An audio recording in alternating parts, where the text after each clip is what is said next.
أعوذ بالله من الشيطان الرجيم. بسم الله الرحمن الرحيم. إن الحمد لله نحمده ونستعينه ونستغفره ونعوذ بالله من شرور أنفسنا ومن سيئات أعمالنا. من يهده الله فلا مضل له ومن يضلله فلا هادي له. أشهد أن لا إله إلا الله وحده لا شريك له وأشهد أن محمدا عبده ورسوله. اللهم صل على نبينا ورسولنا محمد وعلى آله وأصحابه أهل التقى والوفاء. أما بعد فيا أيها المسلمون أوصيكم ونفسي بتقوى الله وطاعته فقد فاز من اتقى. فقال الله تعالى في كتابه الكريم: أعوذ بالله من الشيطان الرجيم. يا أيها الذين آمنوا اتقوا الله حق تقاته ولا تموتن إلا وأنتم مسلمون.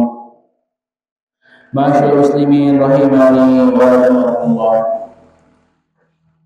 Kita senantiasa diperintahkan untuk selalu bersyukur, selalu berterima kasih kepada Allah Subhanahu wa taala atas segala nikmat yang sudah Allah berikan kepada kita, yang begitu banyak jumlahnya, yang tidak mungkin kita hitung berapa banyaknya.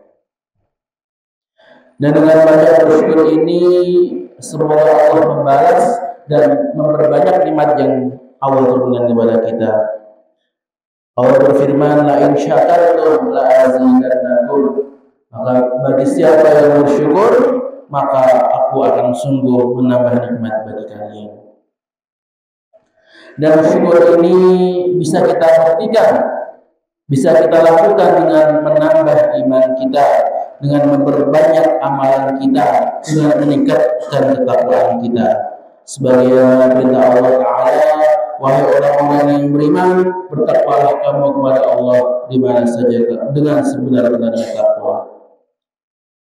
Salawat dan salam selalu kita haturkan kepada Rasul kita, Nabi kita, uswah hasanah kita, Nabiullah Muhammad sallallahu alaihi wasallam, kepada seluruh keluarganya, para sahabatnya, para tabi'in, para tabi'ut tabi'in, dan semoga kita selalu menjadi bagian dari pengikut beliau sampai hari kebangkitan kelak. Amin amin. Jamaah salat Jumat yang semoga selalu diberkahi Allah Subhanahu wa taala. Pada zaman ini media, baik internet maupun media TV itu gencar mempromosikan kepada kita hidup mewah, hidup yang wow, hidup yang foya-foya, yang gaya hidup ini menimbulkan perilaku konsumtif di tengah masyarakat, yaitu perilaku senang belanja, senang menghambur-hamburkan uang.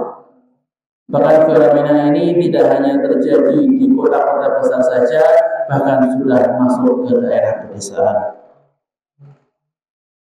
Dan ketika masyarakat ini punya hobi untuk belanja,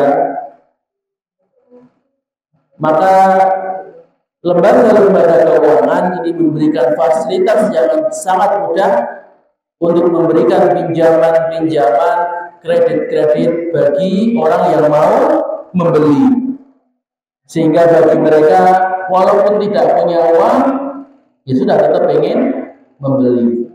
Pakai pay letter, yang penting belanja dulu, bayar kemudian, atau mengutang, atau beli kredit, atau dengan cara yang lain. Maka dengan ini akhirnya dengan bebas mereka itu berbelanja. Yang penting kita nikmati, yang penting hari ini senang, yang penting hari ini bahagia. Tidak memikirkan akibatnya di kemudian hari. Nah, baru setelah selesai belanja, hari-hari ke depan muncullah tagihan-tagihan kredit, tagihan-tagihan utang yang jumlahnya sampai banyak sekali, yang menumpuk-numpuk bahkan melebihi penghasilan yang kita punya. Bahkan akhirnya tagihan ini itu punya bunga, yang bunganya itu kemudian berbunga lagi, jadi semakin banyak, semakin hari semakin bertambah. Dan bunga dalam pinjaman ini adalah yang dinamakan sebagai riba. Dan riba ini benar-benar dilarang oleh Rasulullah SAW. Bahkan dalam Al-Quran Allah berfirman, wa halallahu al-bai'a wa harrama riba. Bahwa Allah itu menghalalkan jual beli dan mengharamkan riba. Sudah jelas sekali Allah haramkan. Bahkan Rasulullah mengatakan dosa riba itu lebih besar dibandingkan dengan menzinahi ibunya sendiri. Dan apa itu riba? Yang dimaksud dengan riba itu adalah kelebihan atau tambahan dalam transaksi utang piutang. Ketika kita berutang, kemudian orang yang meminjam itu harus membayar lebih, ya, membayarnya ada tambahannya, maka tambahan itu yang disebut dengan riba. Tapi sayangnya orang sekarang itu sudah tidak peduli lagi, gitu. Mau dapat uang dari mana, mau halal atau haram, yang penting dapat uang. Cocoklah seperti yang Rasulullah sabdakan, akan datang suatu zaman ketika manusia itu tidak lagi peduli dari mana mereka mendapatkan harta, apakah dari jalan yang halal ataukah dari jalan yang haram. Yang penting kaya, yang penting sugih, yang penting punya uang. Jawab rahimahullah. Maka bagaimana cara supaya kita terhindar dari riba ini? Karena kita tahu betapa besarnya murka Allah dan laknat Allah kepada orang yang melakukan riba. Maka yang pertama itu adalah dengan berilmu, ya, belajar dulu. Karena Islam selalu mengajarkan bahwa ilmu sebelum amal. Sebelum kita melakukan sesuatu harus punya ilmunya.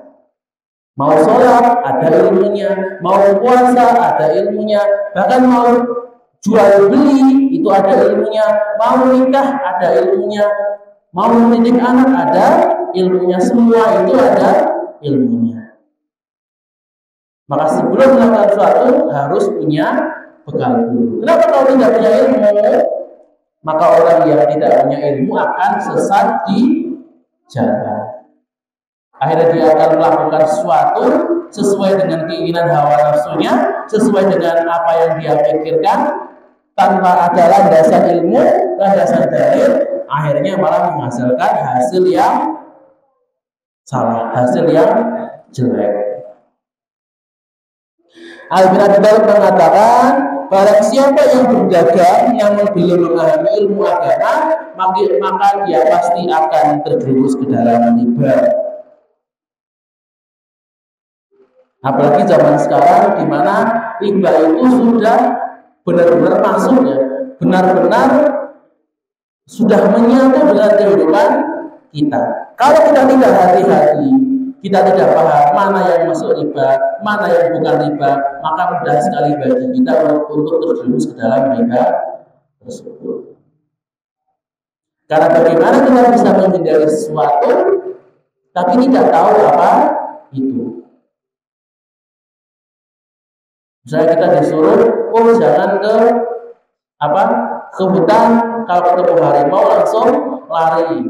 Tapi kita tidak tahu harimau itu seperti apa, ciri-cirinya apa, ukurannya seberapa, warna kulitnya apa, itu kita tidak tahu. Nanti ketika kita bertemu harimau yang benar, malah kita kira bukan harimau tapi hanya binatang biasa. Kita dekati, diterkam, innalillahi. Nah ini contohnya, ketika mereka itu bertindak tanpa ilmu, hasilnya itu malah membawa kebinasaan. Masyaallah muslimin rahimani wa rahimakumullah. Kemudian yang kedua, cara kedua agar terhindar dari riba adalah semakin takut dengan mengetahui bahayanya. mengetahui akibat atau balasan yang diterima oleh orang yang mengerjakan atau memakan harta riba. Maka salah satu dosanya adalah akan mendapatkan laknat Allah Ta'ala. Dari Jabir bin Abdullah radhiyallahu anhu, Rasulullah sallallahu alaihi wasallam bersabda, "La'ana Rasulullah sallallahu alaihi wasallam akilur riba wa maukilahu wa katibahu wa syahidaihi wa qala hum sawa." Rasulullah sallallahu alaihi wasallam itu melaknat siapa? Orang yang memakan riba. Ini yang rentenirnya, yang meminjamkan uang. Kemudian orang yang meminjam. Jadi yang meminjam itu walaupun dia rugi tetap kena laknat. Dan ruginya double gitu. Sudah bayarnya lebih, uangnya kelong, malah harus tambah dapat dosa, tambah dapat laknat. Ini kan sudah rugi wajar. Kemudian yang dilaknat juga adalah penulisnya, ya, sekretarisnya yang bagian mencatat hutang tersebut dan 2 orang saksinya. Maka Rasulullah mengatakan mereka itu sama saja, sama-sama mendapatkan laknat, sama-sama mendapatkan dosa, sama-sama kalau tidak bertobat akan dimasukkan ke neraka. Kemudian pada hari kiamat, orang yang makan riba ini akan dibangkitkan dengan perut yang besar seperti rumah dan dipenuhi dengan ular. Sebagaimana hadis yang diriwayatkan dari Abu Hurairah, Rasulullah bersabda, pada saat Isra Mi'raj beliau itu melihat suatu kaum, ya, yang perutnya itu sebesar rumah dan dari dalam perutnya itu keluar ular. Maka ketika ditanyakan kepada Jibril, siapakah itu? Mereka adalah pemakan riba. Dan yang ketiga, seperti yang tadi sudah Khatib sampaikan di awal, bahwa dosa riba itu yang paling ringan. Ini yang paling ringan, yang paling ringan itu seperti berzina dengan ibu kandung sendiri. Itu yang paling ringan loh. Berarti pasti ada yang lebih berat lagi. Ini menunjukkan betapa besarnya dosa, ya, kerusakan yang ditimbulkan oleh riba. Jamaah rahimahullah. Nah, kemudian langkah yang ketiga adalah jangan bermudah-mudah dalam berutang, karena memang kebanyakan riba, ya, mayoritas riba itu tumbuh dari utang piutang. Ketika kita minjam ke bank, minjam ke rentenir, kemudian ada bunga yang harus dibayar, nah itulah riba. Maka supaya terhindar dari riba, jangan mudah-mudah untuk berutang. Ya, berutangnya bagaimana? Ya misalnya kalau beli online, ya, belanja online, kalau bisa jangan sampai pakai yang pay later, ya, yang bayar dapat barang kemudian bayarnya nyicil dulu. Itu kan sama kayak kredit, ya. Kita beli kredit, nah itu usahakan jangan. Atau nyari atau pinjem ke bank di mana kita itu tidak benar-benar butuh. Misalnya buat apa? Buat jalan-jalan, buat wisata.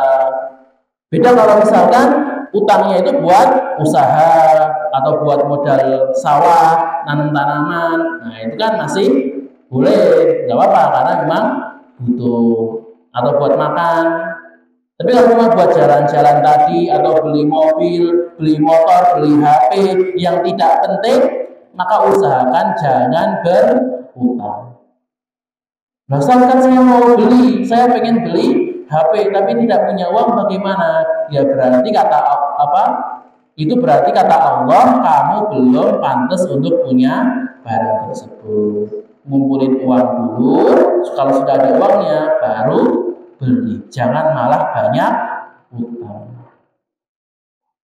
Dan yang keempat adalah memiliki sifat qanaah, nerimo, ya, menerima apa yang Allah berikan, ya, tidak merasa kecewa atau tidak merasa sombong.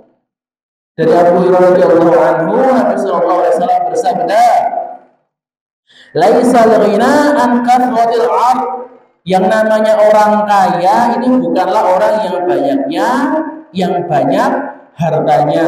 Walakinnal ghina ghinan nafs.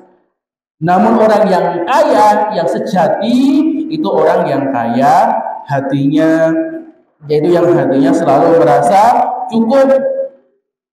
Awak kasih seberapa ya sudah cukup. Awak kasih 100.000 ya sudah cukup. Kasih 200.000 cukup. Kasih 100 juta cukup. Semuanya cukup. Itu orang yang benar-benar kaya. Karena apa? Ketika kita sudah merasa cukup, akhirnya kita bisa menikmati harta yang atau rezeki yang Allah berikan. Beda dengan orang yang selalu merasa kurang. Dikasih 100.000 kurang, pengen 200, dikasih 200 pengen 400, dikasih 400 pengen 800, dikasih 800 pengen 2 juta. Akhirnya hidupnya itu isinya apa? Isinya itu mencari harta terus. Isinya itu bagaimana supaya hartanya tambah banyak. Ya, malah tidak berkah, tidak sempat untuk menikmati harta yang ia dapatkan. Kan percuma ya? Percuma suatu harta tapi kok tidak bisa dinikmati. Oleh karena itu Nabi Shallallahu Alaihi Wasallam itu selalu memanjatkan doa dan untuk meminta sifat qanaah. Doanya bagaimana? Yaitu Allahumma inni as'alukal huda wat tuqa wal afaf wal ghina. Ya Allah, aku meminta kepadamu petunjuk dan ketakwaan, sifat afaf atau menjaga diri dari hal yang haram, dan sifat ghina yaitu selalu merasa cukup. Jamaah yang dimiliki Allah Subhanahu wa taala. Kemudian yang kelima, ya, supaya kita terhindar dari riba adalah berkumpul di majelis ilmu dan komunitas masyarakat yang anti riba. Kalau kita memang mau benar-benar terbebas dari riba, ya bergaul dengan orang-orang yang tidak makan riba. Jangan malah bergaul dengan para pemakan riba. Karena apa? Karena kita itu akan terpengaruh dengan teman yang kita punya. Agama kita, ya, kelakuan kita itu seperti teman-teman kita. Seperti sabda Rasulullah SAW, seorang yang duduk berteman dengan orang soleh itu seperti orang yang berteman dengan pemilik minyak wangi, penjual minyak wangi. Sedangkan orang yang berteman dengan orang toleh, orang yang fasik, itu seperti berteman dengan pandai besi. Maka pemilik minyak wangi itu tidak akan menurunkanmu. Engkau bisa membeli minyaknya, atau minimal engkau akan mendapatkan baunya. Adapun berteman dengan pandai besi, jika engkau tidak mendapati badan dan pakaianmu hangus terbakar, minimal engkau akan mendapatkan pakaian bau yang tidak enak. Jadi kalau kita berteman dengan amal soleh, itu paling bisa-bisa kita itu katut dengan solehnya. Mereka sholat, kita ikut sholat. Mereka ngaji, kita ikut ngaji. Mereka ikut kajian selapanan, kita ikut kajian selapanan. Atau minimalnya, kalaupun kita tidak ikut dengan amal solehnya, paling tidak kita terhindar dari maksiat. Karena kan malu ya, kok di depan orang soleh mau maksiat, kan malu. Di depan kita ngumpul sama orang yang nggak pernah minum, kok kita mau minum mabuk, kan nggak ada rasa malu. Mana kan temannya saya nggak mabuk, maksud saya mabuk. Oh, ini teman saya nggak beli nomor, kok saya malah beli nomor, kan malu. Nanti malah dibilang di kanda-kandain, dibilang-bilangin. Jadi yang tadi, walaupun dia tidak tertular amal solehnya, minimal terhindar dari kemaksiatan.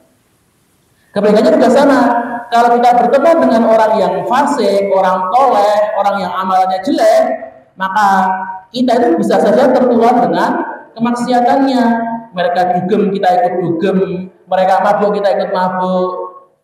Ya, mereka balapan, kita ikut balapan. Itu bisa terjadi. Atau paling tidak, kalau kita tidak ikut maksiatnya, minimal kita jadi malas berbuat soleh.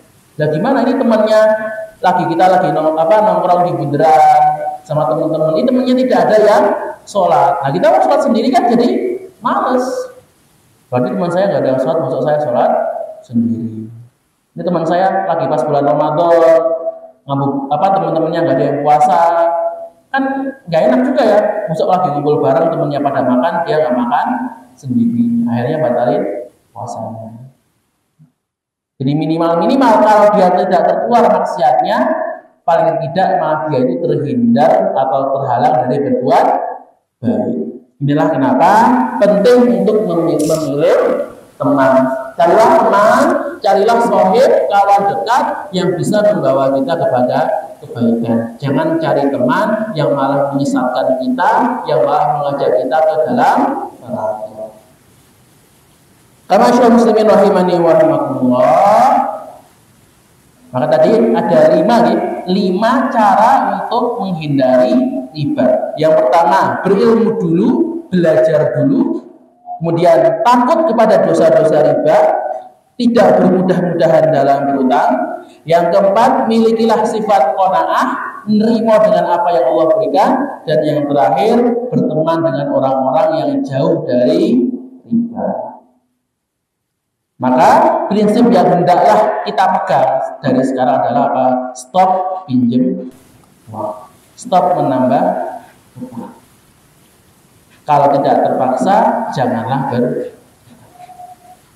Maka Nabi Allah yang saya sampaikan, semoga Allah memberikan kita jalan keluar di dalam utang-utang kita, dalam tanggungan kita, dan semoga Allah membebaskan kita dari lilitan riba dan dosa riba. Aqul qali hadza barakallahu li wa lakum fil Qur'anil 'azim wa nafa'ani wa iyyakum bil ayati wa tafsiril hakim wa taqabbal minni tilawatahu innahu huwal ghafurur rahim.